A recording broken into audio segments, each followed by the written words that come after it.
ओम ब्रह्म सत्यम सर्वधार। आज सबसे पहले गुरुदेव श्री महात्मा मंगत राम जी की एक दो वाणी आज प्रसंग जो है कर्म का हिसाब, इस पर दो चार वाणी गुरुदेव की देखिए। पहले वाणी को श्रवण करें, उसके बाद फिर प्रसंग का आनंद लेते हैं। बहुत ही सुंदर वाणी है। कर्म गति अपार है,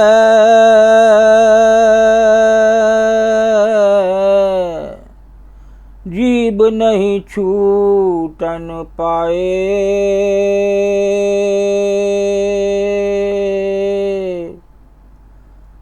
मंगत जैसी कामना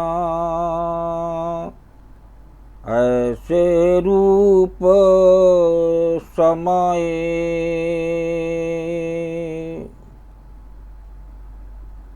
कामना रूपी अगन में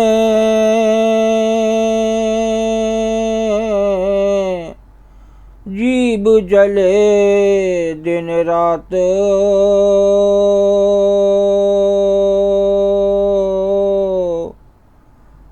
मंगत मार्ग धर्म में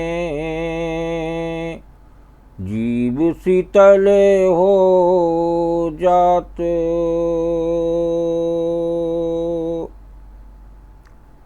देखिए, तीन काल तक सुख किसको मिलता है। एक लास्ट वाणी सुनकर श्रवण करें, उसके बाद फिर कर्म के हिसाब पर प्रसंग होगा। तीन काल सुख तिसको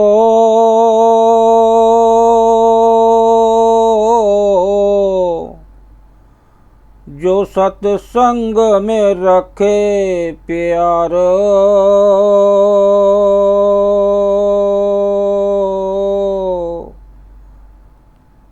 मंगत ये सत साधना जो साधे पाए उद्धार। एक बार इस वाणी को फिर श्रवण करते हैं। बहुत ही सुंदर वाणी। तीन काल तक सुख बता रहे हैं गुरुदेव, जो सत्संग में प्यार करता है। तीन काल सुख तिसको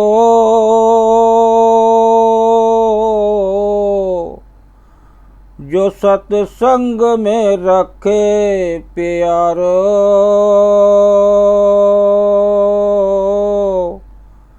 मंगत ये सत साधना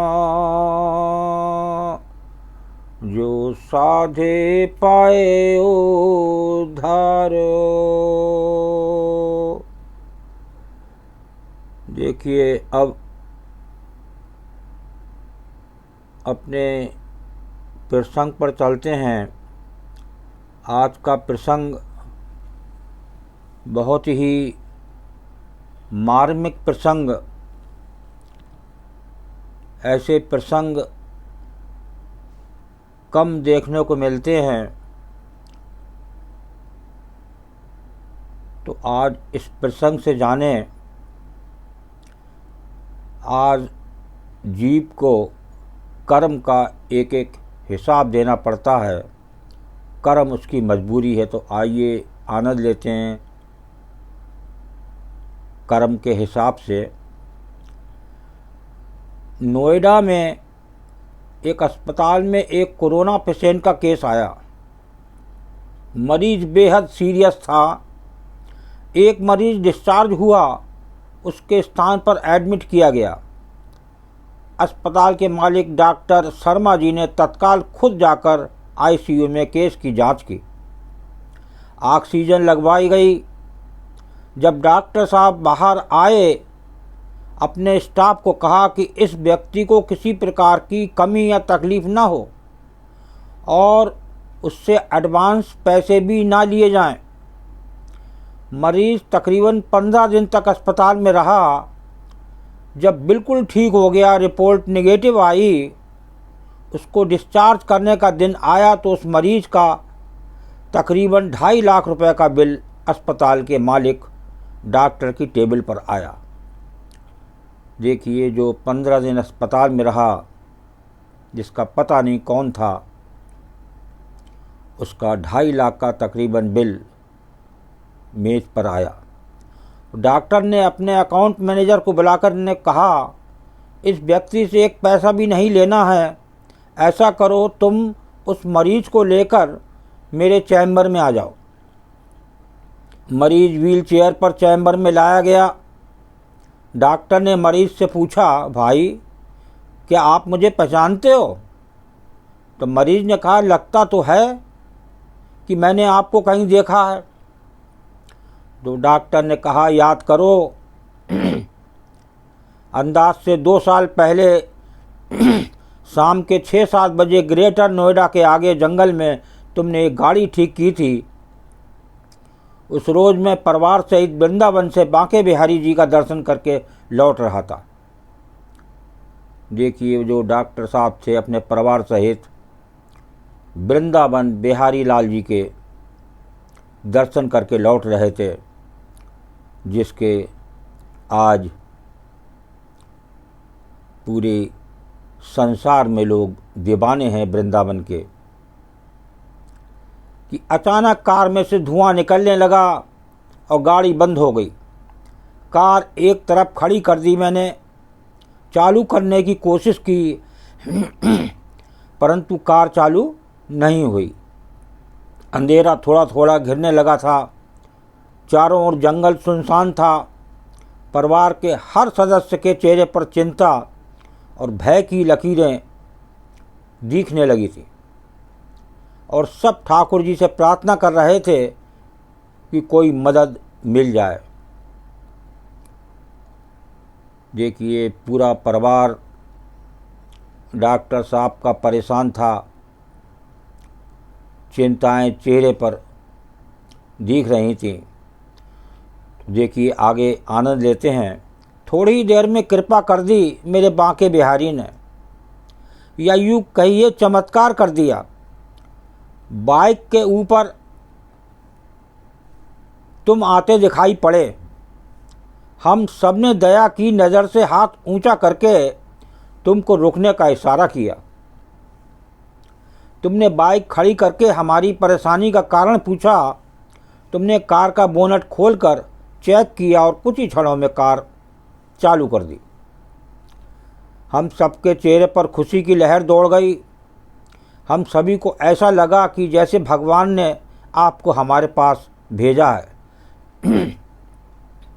देखिए, ये होती है प्रभु की कृपा। कहाँ हो जाए, कैसे हो जाए, उस कृपा का पता भी नहीं चलता। क्योंकि उस सुनसान जंगल में हम में से किसी के पे फ़ोन में सिग्नल नहीं आ रहे थे, या क्या कारण था, किसी का नंबर नहीं मिल रहा था, ना ही नेट चल रहा था। बच्चे साथ थे, उनकी चिंता ज़्यादा थी। तुमने मुझे बताया था कि तुम यहीं जेवर के पास गैराज चलाते हो। मैंने आपका आभार जताते हुए कहा था कि रुपए पास होते हुए भी ऐसी मुश्किल समय में मदद नहीं मिलती। कभी कभी पैसा पास होता है तो वो किसी काम नहीं आता। जैसे डॉक्टर साहब एक घने जंगल में फंस गए, इसी प्रकार देखने में आता है कि पॉकेट में रखी दवा जीभ पर रखने के लिए भी प्रभु समय नहीं देते और वो उसकी मृत्यु हो जाती है। तो ये होती है कृपा। तो मौत का कोई समय नहीं है, कहाँ आ जाए। तो मौत की याद बहुत ज़रूरी है।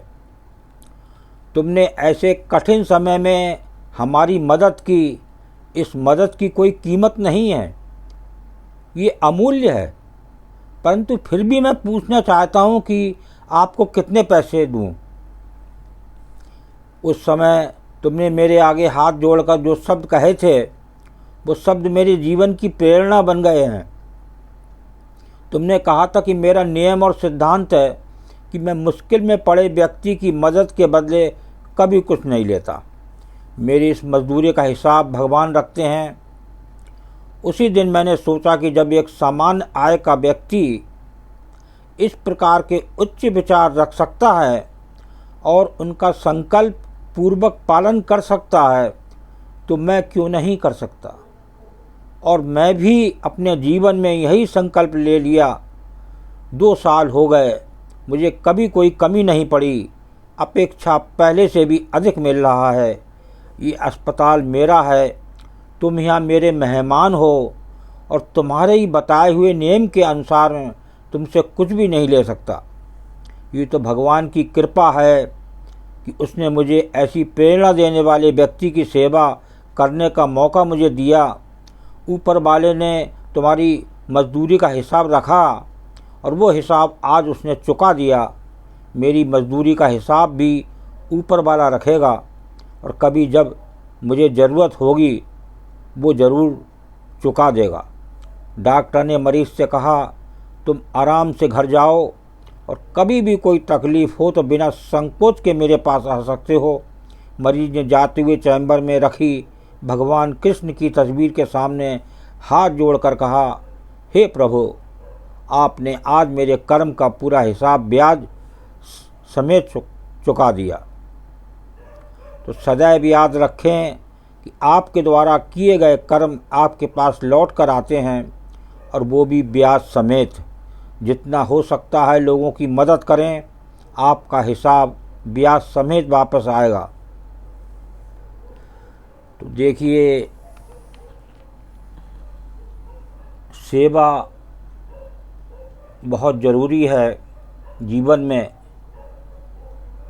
देखिए, उस व्यक्ति ने डॉक्टर साहब की सेवा करी तो डॉक्टर साहब को भी दया आई और उसने डॉक्टर साहब ने 2.5 लाख के बिल को अनदेखा कर दिया, क्योंकि उन्हें एक याद था घने जंगल में अपनी आप बीती किस प्रकार पैसा होते हुए भी कोई मदद दिखाई नहीं दे रही थी, पूरा परिवार परेशान था। तो समय आने पर मदद ज़रूर करें। जो आप मदद करेंगे, जो आप सेवा करेंगे, वही लेकर आप जाएंगे। बाकी तो जो कुछ आपने कमाई करी है वो सब यहीं रहनी है। ओम ब्रह्म सत्यम सर्वधार। दास कागड़ी चैनल अच्छा लगा हो तो इसे सब्सक्राइब करें, बेल प्रेस करें, लाइक करें, शेयर करें, ताकि आगे आने वाला वीडियो सर्वप्रथम आप लोगों को मिले। ज़्यादा से ज़्यादा शेयर करें। ओम ब्रह्म सत्यम सर्वधार।